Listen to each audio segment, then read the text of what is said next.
இன்றைக்கு நீர் கிரியை செய்யாவிட்டால் ஒருவரும் கிரியை செய்ய முடியாத ராக்காலம் என்று ஒன்று வருகிறது. வாலிப தம்பிங்க கவனிச்சுங்க, தங்கச்சிங்க கவனிச்சுங்க. சில நேரத்துல தான் ஆண்டவர் கிரியை செய்வதற்கு வாய்ப்புகளை தருவார், பிரிப்பரேஷன் ஆகிறதற்கு வாய்ப்புகளை தருவார், வேலை செய்வதற்கு வாய்ப்புகளை ஆண்டவர் தருவார், சம்பாதிக்கிறதுக்கு வாய்ப்புகளை தருவார். ஆனா அந்த காலத்தை நீங்க தவற விட்டீர்களே ஆனால் வேதம் சொல்லுகிறது ஒருவரும் கிரியை செய்ய முடியாத ராக்காலம் அப்படின்னு ஒண்ணு உங்க வாழ்க்கையில வரும்.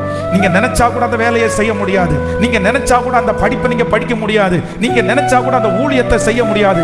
அதனாலதான் ஆண்டவர் சொல்லுகிறார், நீ கிரியை செய்கிறதற்கு அழைக்கப்பட்டவன்.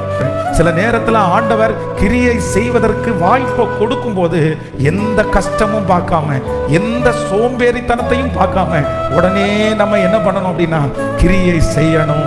கைகளை அசைத்து ஒரு ஹல்லேலூயா, அதை கணக்கிலே வைத்திருக்கிறார்.